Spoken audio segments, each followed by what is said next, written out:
I'm Kiara Hay with a look at Ruby the Musical. It's the untold story of resilience, racism, and justice set in 1952. Now, this tale centers around a prominent black woman in Florida who stood trial for the murder of a white doctor. The Detroit premiere of this show happens this weekend. It's running Friday through Sunday at the Detroit Music Hall. I'm so honored to have Hiram Jackson with us. He's the CEO of Real Times Media and also the publisher of Michigan Chronicles. Great to have you here. We also have Nate Jacobs. He's the founder and artistic director of this production. Again, thank you guys so much for being here. I have to admit, once I looked into this play, I didn't know the story of Ruby. So can you guys kind of give us a background on the person who this play is centered around? Ruby McCullum, a black woman in 1952 Florida, very wealthy to the point that it was bewildering to everyone else, black and white community, who was accused of killing a white doctor. And the play just, deals with themes like social activism, sexual violence, and also the fight for dignity, in the Jim Crow South, and how this woman survived. Yeah. And that although the Ku Klux Klan showed up the day she killed this doctor to take care of her, she was hidden away by prominent people like governor and sheriffs and protected from being lynched, and lived to tell about the story, which has many, many depths that people learn about in the musical.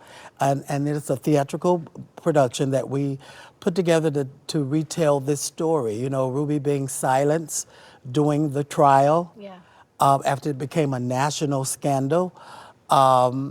We are now giving Ruby a voice to tell her story. And what a great timing in February during Black History Yes. Month. Hiram, being in media as a black man, why was it important for you to help in sharing this story? Well, it was divine intervention, actually. Nate here is my cousin. Yes. 7 years ago, I didn't know that. Prior to working on this project, we did not know each other. So I'm the operator of several black newspapers around the country. Obviously, I'm the publisher of the Michigan Chronicle, but we also run the Pittsburgh Courier. And part of the musical deals with the Pittsburgh Courier dispatching Zora Neale Hurston down to Live Oak to cover the trial. She's in the trial every day, dispatching her information to Black America. Black America had become up in arms about how they were treating Ruby. So it was really important to get the information from our archives at the Pittsburgh Courier. Nate's brother, Michael, wrote the screenplay, and he was responsible for doing the research to find out about this lady, Ruby McCullum, that was mistreated in Live Oak. In doing that, they contacted the Pittsburgh Courier, and literally one day I bumped into Michael at a cousin's wedding, and he told me about it and asked if they could have access to our archives. And I said, absolutely. We found out we were related, and I started going down to Sarasota. Nate has an amazing facility down there, a theater.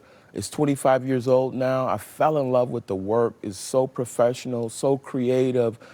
Much of the music is original, and not only did I learn about an injustice that happened in the 50s, I met some amazing relatives, and so I thought this was Broadway quality stuff, so I wanted to bring it to Detroit because of our creativity here. I thought it would resonate really well with the Detroit audience. Absolutely. And again, we just scratched the surface of this play and of Ruby McCullum's story. So if this piques your interest, make sure you go to the theater this weekend. The Detroit Music Hall is where it will be at. You can get tickets at ticketmaster.com or at musichall.com.